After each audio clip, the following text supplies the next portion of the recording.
So it is most definitely raining right now, but I cannot fight the feeling that I want to be outside, so I'm making it work.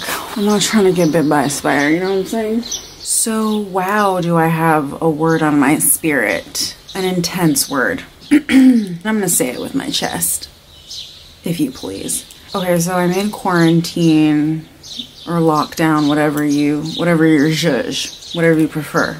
I haven't had American TV for like 2 years now, or TV in general. I don't have TV because of this lockdown. I don't know how my husband finagled it, pirated it. I don't know. I don't think it's pirated. I don't know how he got access to it.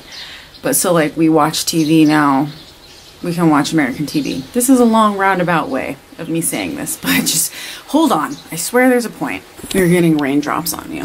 So I have to, unfortunately, I have to risk the whole spider situation. I do feel like spiders have become my friends though, so I don't think they're gonna hurt me. And so we're watching it. We're watching TV, and I'm like, has it always been that every single advertisement is about medication? Please understand up front, I have a vendetta against Big Pharma. Not a vendetta. What would you call it? They're up there with my top constructs that I can't wait for it to topple. Big Pharma, it's just a matter of time. Your days are numbered. I don't need to tell you that. I'm sure they don't know actually, which is part of my point with this. Here's the bad news up front. Let's just start with the bad news. Let's get it over with. The bad news is nobody cares about us. Literally, we are absolutely nothing. We are nothing but how much money we can spend, period. If we're looking for the people who are in power to care about our general wellness, well-being, we're delusional. We're crazy. Nobody cares about us. And that is why it's so imperative that we really begin to care about ourselves and then in turn care about our actual community. Not the people who are in power, but like each other. Because my thing about it is we always talk about society as if it's like this like force that's immovable and it's everlasting. And it's like, well, we're society. The people who make up society is us. So we can decide to change any of this anytime that we'd like. We just have to get together and agree on it. The fact that we actually think things like our government is thinking about our general wellness, just as human beings. And I'm not specifically talking about our health, quote unquote, which health is such a shaky term anyway. But I'm just saying our overall peace, our overall enjoyability of life. If we think for a moment that our government cares about that, our government, or I mean, there's entities higher than our government, honestly, who have more control, who control our government, being the people with mass sums of money, who can essentially pay their way to change things to suit them.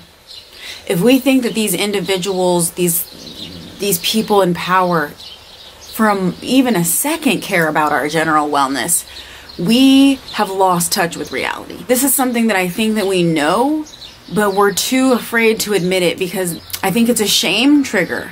Because then we're thinking we really like believed in this. We really gave up our power to these people. I will never get over these advertisements for different medications because I'm just like thinking like, so out of nowhere in human history, it just popped up that we all need to be medicated because it's literally for everything. And you look at the symptoms of the things that could happen if you take this medication, and it's just like, it's never good. I'm in no way shaming you if you're on medication. I've been on medication for many different things. I mean, I've been on it for bipolar disorder. I've been on antidepressants. I abused sleeping pills for 15 years. Understand, know me. I'm in no way shaming anybody. So get that clear right now. It's so implausible that throughout human history, we've all survived without these medications for every aspect of life, and now all of a sudden we all need it. No, darlings, they're trying to turn a profit. Because we're only valuable if we're making someone money. We're only valuable if we're consuming, and whatever it is.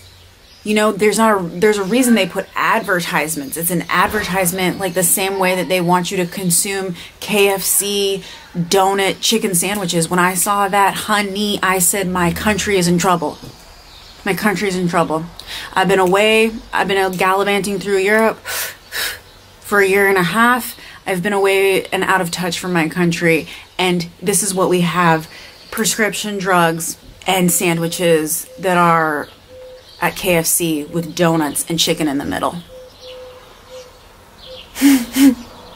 Your native child is worried about you, America. And I in no way am setting myself apart. Like, everything that I talk about, it's because, like, I've been in that exact programming. I've been in that exact paradigm. Now is the time. Like, now is the time for revolution.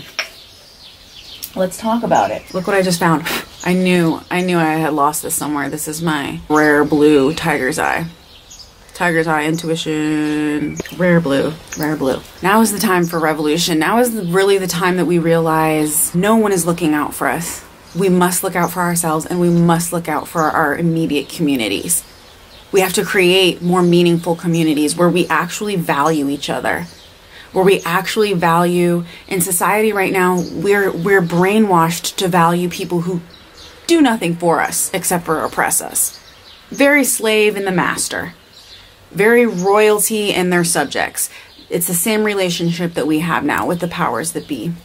We have to value each other because it's all of us that keep society running and going. All these people who are treated as if their place and their value, their worth in society is replaceable, unspecial, that the jobs that they do are not important. We have completely learned to devalue ourselves and each other. We have to stop. We have to recalibrate it. It makes no sense. The amount of people right now that live within poverty, who experience poverty, what are we doing? Because that's not a failure of any individual or any group of people. That's a failure of us as a society. When I lived in San Diego, one of the best cities in the world, I love San Diego, the amount of people experiencing homelessness there on a vast scale, on a vast diaspora, it was like unbelievable to me. Of course, I've encountered people experiencing homelessness before, but this was on a scale where it was like, what are we all doing as a community, as a people to fix this? This is us. This is our fault. This is a failure of ours, not these people. This is us. People being drugged on a mass scale is insane. It's not the individual, it's us as a people, as a collective. We have failed to figure it out. And it's not that big of a deal. It's not catastrophic because we can fix it at any time. We have the power. We've just been taught that we don't have any power over it, that this is just what it is. This is what happens. We're letting each other down. I don't know if I'm coming on here with answers.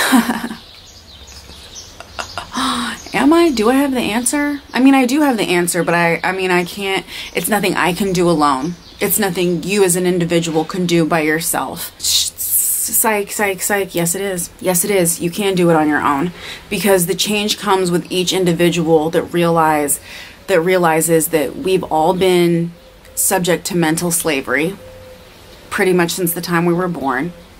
And that mental slavery comes in the form of consumerism. Comes in the form of you only being valuable. Your only worth is yourself as a consumer. That has been mental and physical slavery. We have to each as individuals wake up and see what part we play, what part we contribute. It's the same thing as privilege. It's not enough to just know that you have privilege. That isn't enough.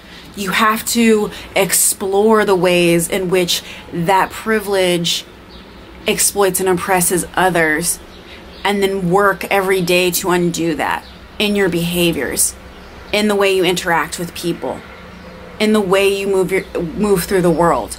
It's the exact same thing as privilege. It's the process of finding the ways in which we've sold our own selves short, in which we've allowed ourselves to not have any self-esteem or any sense of worth beyond the dollar amount that we can spend, of the things that we have, of what we can show. It's the process of realizing the ways in which we've sold ourselves to those ideas. One might call it selling yourself to the devil. I don't really believe in talk like that. You know what I'm saying? I don't really believe in the devil, darling. I believe in devil energy, honey. So yeah, we've sold ourselves to devil energy. And if we can all as individuals do our work, I think, of course, it's going to be a slow process, a slow rollout. Overall, this is how we change things. Because it's us, the people, that has the power. We have to care more about each other. We have to create meaningful community. But the key, it all relates back to the self. If we're an entire collective of people who have been brainwashed to not have any sense of worth, to not even have the expectation of the sense of worth, we have to undo that hypnosis.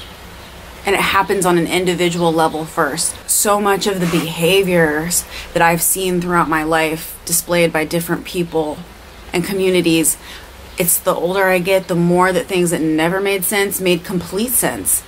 Because I see what it is that we're a collective of people in pain, and not only have we not been taught how to process and move beyond it, but nobody wants us to learn how. They would rather we abuse substances. They would rather that we do things and make choices from a place of we don't believe we're worth anything. They would rather we all feel totally isolated and disconnected from each other and from our own selves so that we can continue to pay that money to somehow satiate that need. But it never does satiate it. It's always just a cheap fix, whatever it is. It's a cheap fix because it's not the real deal. And we know it. And that is why we are all so deeply unsatisfied. It's the abuse of almost everything comes from that deep feeling of dissatisfaction. And we're being kept from it because we're believing that we shouldn't even expect to feel that sense of satisfaction and that joy and that peace from our life. It's absolutely possible. It's absolutely possible. But it begins with it begins with the individual. I have work to do. I have a lot of work to do. Even like I was telling my husband yesterday, like we always want to arrive at a moment where we feel like we've completed like our life's work and like we have nothing left to work on within ourselves. When it's like, duh, like our entire life's work, like we are the project and it's never supposed to be complete. You're supposed to be working on it every single day and it's never done. It's never completed. It's never perfect. That's the point of it. So if we can all just like accept that, then it becomes a lot easier to just be like, I'm doing this work forever and make peace with it. Because it's the best kind of work because it moves us closer to ourselves. It moves us closer towards the communities we were meant to be a part of. The communities we were meant to offer our gifts in. Yeah, I guess this is what American commercials will do to you. I just couldn't believe it. Watching TV for the first time, I think I was so conditioned to not see this stuff before. I don't think it has changed, but I just couldn't stop thinking like, wow, like this is collectively, we're all saying this is okay. We're all collectively saying there's no problem here. Oh, you don't feel this way? You just got to buy this prescription. No problem. A chemical that we don't even know the long-term effects of. That you have to pay money for. That if you don't have insurance, God knows how much it costs. If you're a person experiencing poverty, God help you.